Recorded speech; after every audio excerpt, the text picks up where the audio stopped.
My name is Cody, and this is where I'm working today. Each summer, millions escape to their lakeside homes to enjoy fishing, boating, and dockside living. But few realize the devoted experts behind setting up their summers at the lake. In this WorkWhere episode, we team up with LiftSetter, a northern Indiana dock and lift company, to uncover the secret to waterfront fun. Hi, I'm Nick. This is my wife, Erin. We own LiftSetter Dock and Lift. We are a boat lift installation and removal company. We also sell new boat lifts and new docks. Today, we're going to be going out and installing boat lifts out here on the lake. We're going to see some portaging, taking it across the water and just doing standard installs. Tomorrow, we're going to have Cody in a dry suit, getting in the water, installing a new dock. We're going to be removing some sockets from the bottom of the lake, then installing the boat lift there. We've got some people coming over, dropping off boat lifts that we're gonna then transport across the lake and install them. Using this? Using this. And this is a barge? Yep. Is that what you call it? It's a fork barge. Essentially, this is a giant forklift on the water, and once we start using it, you're gonna see exactly what it is. So this would be considered transporting. If you look around the lake, you'll see a lot of lifts on shore.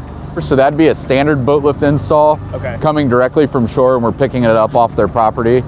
Some customers that we have, they do not have the property, or they don't want the lift to be stored on their property. So then we have to store it in an auxiliary location. So I'm just getting it squared up, and then we're gonna pick this sucker up, and then they can drive away. They're gonna be bringing us, we've got 4 lifts that they're gonna be bringing to this location. Yeah, so we're set up, we're ready to go. We're gonna go across the lake with it. This one's gonna be a little crazy. We're coming into this new construction. This lift has to go in a slip, so I'm gonna have to set it down. Then I'm actually gonna pick the lift up at an angle from the canopy to try and fit it into the hole that it goes into. So, there we go. Fit it in. This is fun for me, it's kind of a challenge. So we're in place. So what we're gonna have to do is go up on the front, on each side where the wheels are, and pull that canopy up so it's just flush with the front of the dock. Oh, okay. Where it's coming out, so it just looks really nice and there's not a gap. Just a little more. On to the next one, is that? Yep, we're gonna go back, we're gonna grab their pontoon lift, and it's gonna go right beside it, right here. We've got over 3,000 acres of lake. Every house, we average about 2 lifts per house at about a house per acre. So just on this chain, there's over 6,000 lifts that go in. We can't be the only ones doing it. We couldn't do it all. So there's other companies, and we're all in it together, and we're all just trying to get everybody in the water for that special Memorial Day weekend start to the season. You guys all wear the Berne Coastline series. Yeah. Why did you guys choose to wear this over anything else? Or the water is still in the 30s. So anytime we get any wind, we're getting all that wind and water coming off, so it's a lot colder out on the lake. The Coastline gear is really great for us because it's windproof, it's insulated, but more importantly, it's waterproof too. So it hits all of the things that we have so that we can stay warm and comfortable and battle the elements. The right gear is crucial in what we do. So right now, as we're coming into the dock, the lift is up in the air, so we're pretty susceptible to the wind. So what you'll see me do when I get close to the dock, I'll actually bring the lift down into the water. And the reason why I'm doing that is it's gonna catch the water and keep us from drifting. The wind's naturally gonna bring me right up to the edge of the dock. We're gonna come in. I'm pointed a little bit at the front. I need the back end, the stern of my boat to come over, so I'm turning, and you'll see I'm just gonna spin right over. And then as I come in, I'm gonna set down. Now the next thing we're gonna do, we're gonna hop off.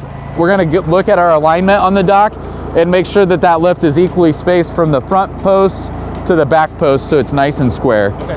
I've got a little bit of pressure on the back, so the back is still actually up. If you're looking, we're about 5 inches there, and we're about 3 inches here. So we're really close, but close isn't good enough. Perfect is right. So what we're actually gonna do is just work the lift over. Now we're sitting right about 3 inches. We're perfectly square. Because if we're 2 inches off here, when they're sitting up at their house and they're looking down that canopy, it's gonna look like this. And okay. And with big windstorms and stuff, does that ever shift some of these docks, or are they just locked in once they're kind of put down? They're here. You can have, if we have like straight line winds, they can flip. That's why if the boat is not on, we leave the canvas off because it just stays as a kite. We don't put canvases on until the boat goes on. Makes sense. So like next door, they've got the canvas on. Once the boat's there, the weight of that boat is gonna hold that down and you're not gonna have that problem. But if the boat's not on and the canvas is on, if we get a straight line wind, it'll pick this lift up and throw it. The way we look at it is there's never a bad day when you're backing your boat in the water to start your day off. I grew up on the lake. I love the water. I love operating equipment, driving boats. Saw an opportunity in the market to move into it. We really love helping our customers and just bringing the fun to the lake. That's really what we're all about.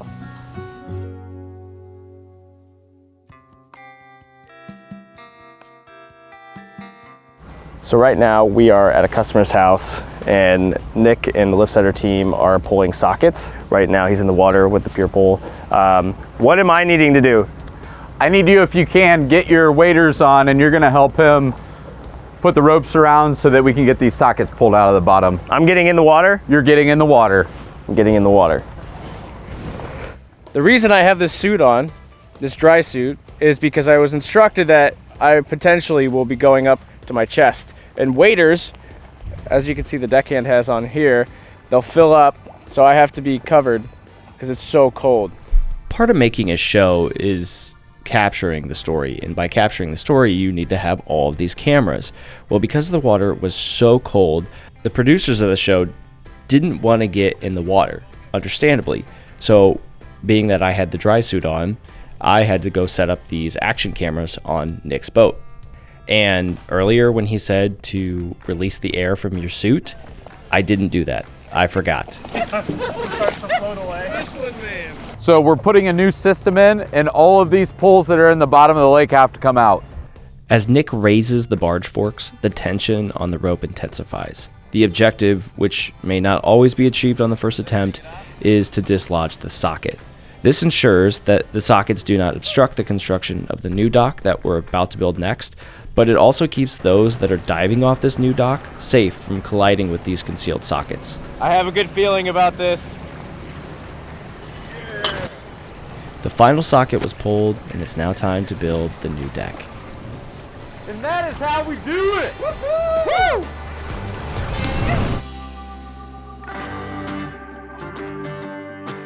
What we have to do here is we're putting one leg stand right up next to the seawall just to keep the dock level. But we'll need the next leg stand to go out at the end of the dock section. Get it there, now you're gonna turn it flat. I'm in on my side. So we're nice and level now. What this is gonna do is it's gonna give us where we need to put our brackets to mount on the seawall.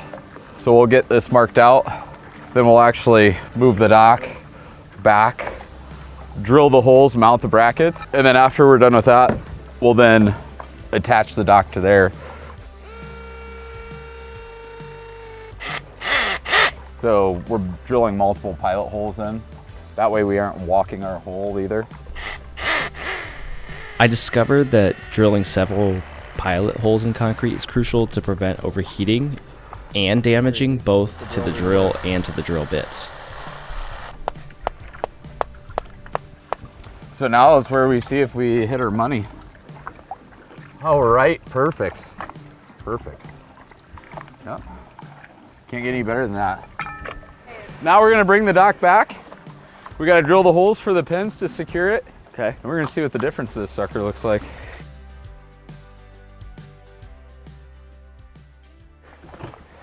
Now do you see the difference? Yeah. By accurately anchoring the initial section of the new dock, it ensures enhanced stability and longevity. Furthermore, the precision makes the installation of the subsequent dock sections smoother, resulting in an impressive final appearance. In this episode, I gained really valuable insights with 2 key takeaways. One, as Nick emphasizes, close isn't good enough, perfect is right. And their high customer satisfaction rating suggests that they actually adhere to this motto for every client they serve.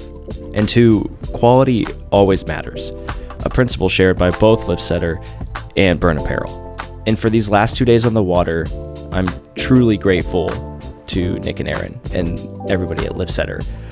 But I'll tell you this, I hope to never find myself in 30-degree water in a dry suit ever again.